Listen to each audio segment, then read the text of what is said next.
그런데 한 3년, 4년 지나서 1985년도에 또 큰 이제 우리 경제적인 위기가 오게 되는 것이죠. 84년에 성장률이 10.6%였어요. 잘 나갔죠? 84년만 해도. 그런데 2085년도에 성장률이 7.8%로 떨어지는데 지금은 7.8% 대단한 거 아니야? 그럴지 몰라도 그때는 뭐 거의 두 자리 숫자 성장하던 나라였단 말이에요. 한국이 10% 11% 성장하던 나라가 갑자기 7.8%로 성장률이 떨어지면서 성장률 하락 퍼센트포인트가 2.6%포인트였는데 이건 당시로서는 상당히 큰 충격이었어요. 지금 우리가 뭐 2%, 1% 성장을 하는 차원에서는 7% 성장이 왜 문제가 되지? 그럴지 몰라도 이렇게 생각하시면 돼요. 100km 달리던 차가 갑자기 70km로 그죠? 속도가 뚝 떨어진다. 이렇게 보면 되는 거거든요. 그래서 85년도에 상당히 경제가 어렵다고 우리가 추이를 많이 느꼈었어요. 어떤 분들은 85년도 위기를 위기라고 하지 않는데, 당시 이제 한국은행 조사부에 있었던 사람으로서, 그때 위기 감각은 상당히 심각했습니다. 당시에 조선이 굉장히 어려웠고요. 조선사가 부도난다는 소문도 돌았고요. 혹시 국제그룹이라고 아실까 모르겠는데, 우리나라 10대 그룹의 하나였거든요. 이 국제그룹이 해체가 되면서, 상당히 또 충격을 줬고요. 또 IMF 외채를 우리가 제때 못 갚는다 해가지고, IMF 채권단들이 찾아와서 막 채무 조정을 하자고 하고 뭐 난리를 칠 그때였었어요. 그래서 85년도는 상당히 우리가 체감하는 경제가 나빴거든요. 그런데 그러면 85년도 이렇게 이게 부진했던 이유가 뭐냐? 성장률이 2.6%포인트 상당히 그 당시로서는 큰 충격으로 떨어졌는데 그 내용을 들여다봤더니 수출이 3.1%포인트 성장률을 끌어내린 거예요. 수출이. 그러니까 성장률은 2.6%포인트 떨어졌는데 그 성장률 떨어지는 것보다도 훨씬 더 큰 3.1% 성장률이 결국은 수출 때문에, 수출 부진 때문에 이게 성장률이 떨어진 거예요. 그 다음에 투자가 이게 성장률을 1%포인트 갉아먹었고 소비가 0.5%포인트 갉아먹었으니까 수출이 3.1%포인트 떨어진 것에 비하면은 소비 부진이나 투자 부진은 그렇게 크지 않죠. 그러다가, 경기가 죽으니까 수입이 1.9%포인트나 줄어들었어요.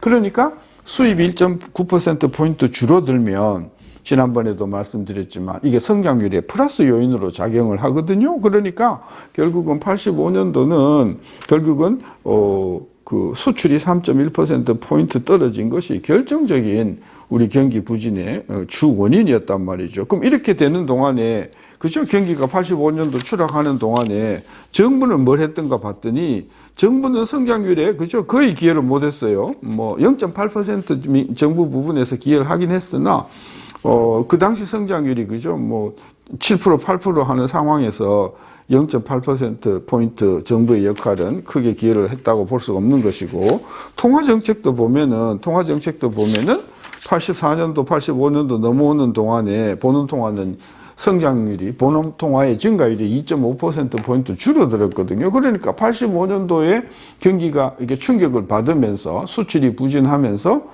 재정도 역할을 충분히 못했고 한국은행의 통화 공급 정책도 원만하지 못했다. 그런 우리가 판단을 하는 것이죠. 그럼 당연히 우리가 85년도에 뭔 일이 있었기 때문에 우리가 수출이 부진했죠? 이 85년도에 수출이 부진했던 이유는 그 당시에 당국이 물가 안정을 위해서 환율을 770원대 거의 고정시켜 운영을 했어요. 네. 84년도 85년도 저간에. 근데 일본의 엔화가, 그죠?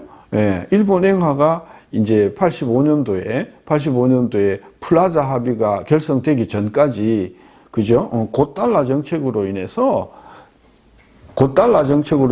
엔화가 엄청나게 절하가 됐단 말이죠. 83년, 84년, 85년 9월까지. 그러니까 엔화는 굉장히 절하가 많이 되는데 우리 대한민국의 원화 환율은 물가 안정을 내세우면서 절하를 못 시켰단 말이죠. 이것이 우리나라의 가격 경쟁력에 충격을 주면서 수출에 부진을 초래했다. 따라서 85년도 위기의 본질은 수출 부진이고, 수출 부진의 본질은 일본 엔화의 약세에도 불구하고 우리나라 환율을 적절히 절하시키지 못했던 환율 정책의 실패였는데, 이런 상황에서 재정정책과 통화정책도 85년도 위기를 감지를 하지 못하고 적절한 정책을 취하지 못했다는 것이죠. 그러면 이게 86년도에 우리 경제가 이제 살아나는데, 86년도에 성장률이 다시 10% 이상으로 올라오는데, 그 성장을 주도한 것은 뭔가, 그죠?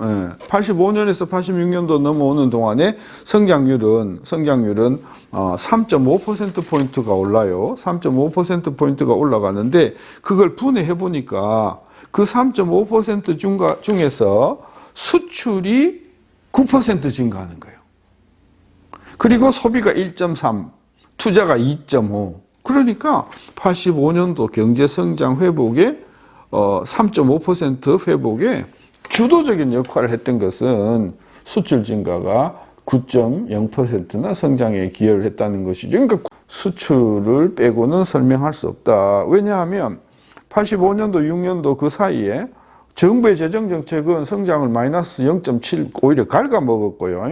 이제 본원통화가 6.1% 증가하긴 했지만, 본원통화 증가하는 것이 수출에 뭔 큰 영향이, 그저 인과관계가 있나요? 본원통화 증가는 연결이 된다고 하면 소비나 투자에 영향을 주는 것이지 직접 투자, 수출하고는 관련이 없지 않습니까? 그런 관점에서 그리고 통화 증가율이, 본원통화 증가율이 6.1%포인트 올랐다고 했지만 그 당시 성장률이 10%가 넘어가는 관점에서 보면은 6% 정도의 본원통화 증가율은 경기를 활성화시키는 데 충분하지 못했다고 보는 것이죠. 그래서 85년, 86년도에 우리 경기 위기 극복은 1등 공신이 수출이었다. 그러면 수출이 그렇게 살아난 이유가 뭘까요?